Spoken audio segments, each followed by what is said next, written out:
good evening, everybody.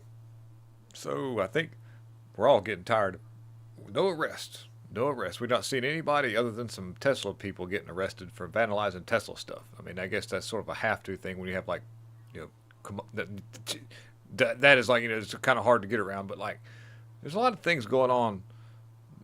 Not to mention all of the congressional hearings that took place while Biden was president that are legitimate evidentiary hearings that Congress had. All of the perjury that the Hunter Biden did. The fact that Joe Biden was so cognitively declined that he couldn't even be held accountable for his crimes with all the classified documents not being stored properly. Then there was a huge Penn State money laundering scheme that was going on. Penn State University, you guys remember that? That was during the Biden administration, and all that was brought to the table, and it's in National Archives. It's record. It's recorded. It's legitimate. These were all under oath testifications.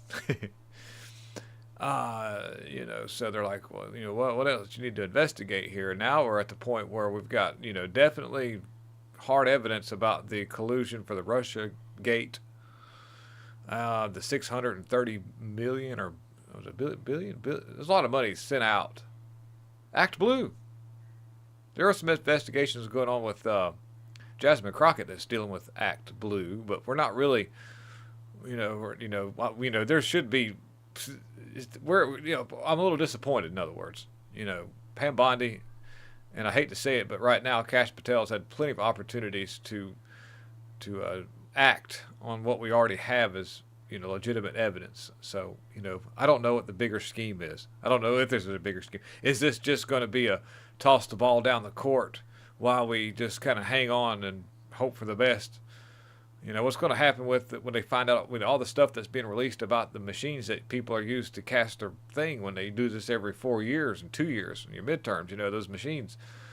A lot of evidence was just released about that with Tulsi Gabbard. And it was an open congressional statement that these things are something, something, something. So what's going to happen there? Anyways, Rudy Giuliani sounding the alarm. I got a video. Let's dig into this. I'm very upset now because Kash Patel and Pam Bondi have taken one of the people that was running the unit, going after Catholics in the Justice Department, and also going after J6 people, and put them in charge of the Washington office of the FBI.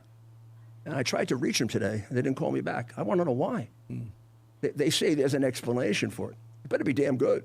So tell us, do you think Kash and Pam are doing the job that I do. I up until now, I was over the top enthusiastic, particularly about the Justice Department. Wow. Justice Department did a great job. So I'm going to assume there's a reason for this that I don't know. But I can't give it, and I'm getting hundreds of calls about it.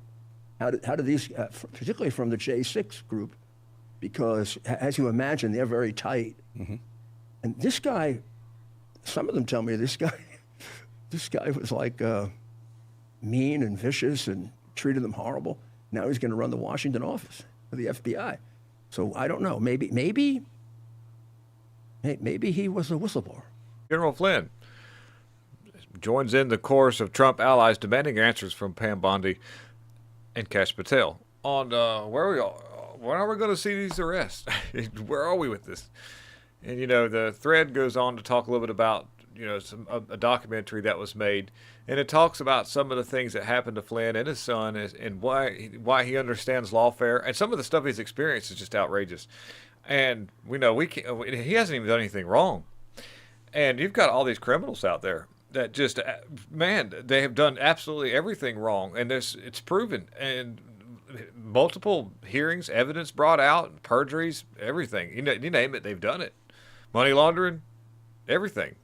And we can't even get like a real arrest warrant. Like we get instances where they go, oh, you need to appear for Congress. You're subpoenaed. And they don't even show up, and nobody goes. They go after Bannon. He didn't. You don't go show up for a subpoena, and you're locked up, and you're Hunter Biden or somebody else.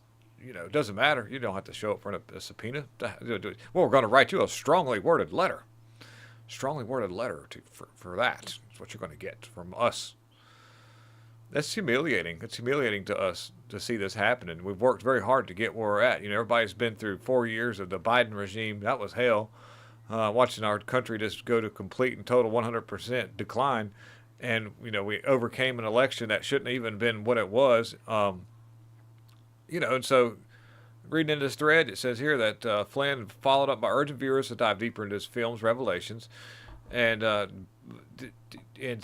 one thing also that Flynn had said in this thread here is like, if you want to know more details about Crossfire Hurricane, please take time to watch what is now an award-winning documentary. This is this documentary he did, and if you can look it up.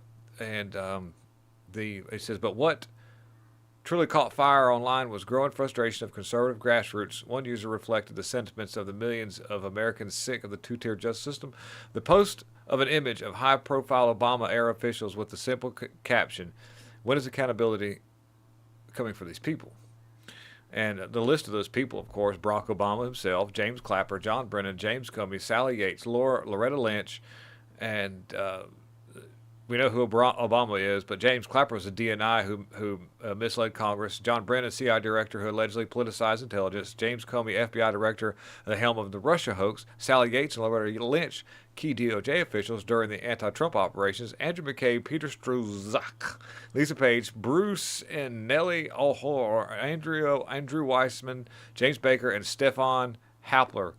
A cast of deep state actors and informants involved in surveillance, leaks, and disinformation.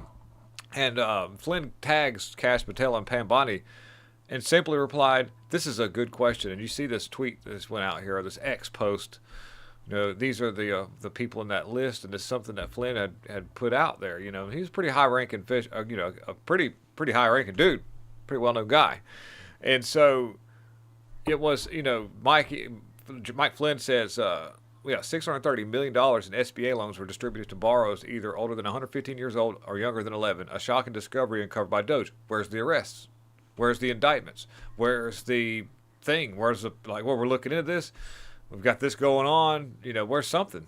We don't have any. All this Doge stuff came out, and everybody's just sitting on their thumbs. It's alarming. I don't know what the big plan is, or if there is any plan. What is Pam Bondi up to over here? What's going on? Kash Patel? Anything? You've got this FBI thing under your thumb here, and you could actually do some law. Yeah, you did a drug bust. Woo! They act like that was the biggest thing. They do drug busts all the time. Now, again, but that's here nor they. But Flynn praised the team writing another victory for Doge, but continued awesome work. And Elon Musk and the entire team, thank you for now. When will we start seeing arrests? This is what Jen Flynn. Pam Bondi, can you weigh in on this? We had high hopes for that, but you're looking at a situation where there's just another like even during the Biden regime when all the congressional hearings were going on and we had all this stuff come out and nothing happened. We expected that because we knew that the Department of Justice and the Attorney General, that whatever that guy's name was, that little skinny dude. God, my memory's terrible. But anyways, that guy sucked. Yeah, and nothing happened. And we can expect that. But now we're looking at a situation where we're supposed to have a real team of people that's going to apply law. Big talk. Nothing happening. Anyways, guys, don't want to make anybody sad or upset, but I think it's time that we start really ringing that bell. Get on your Twitters and really start posting about this. Get on the White House website and get in there and start saying stuff. I'm going to get on the White House website. I'm getting on Trump's thing. I'm going to start talking junk. We'll say, look, what's up? Pam Bondi's on Twitter. Let's start hitting her up. Hey, can you do something? Anyways, guys, this is our job. We're going to have to handle this. All right. Have a good one, guys, and I'm out.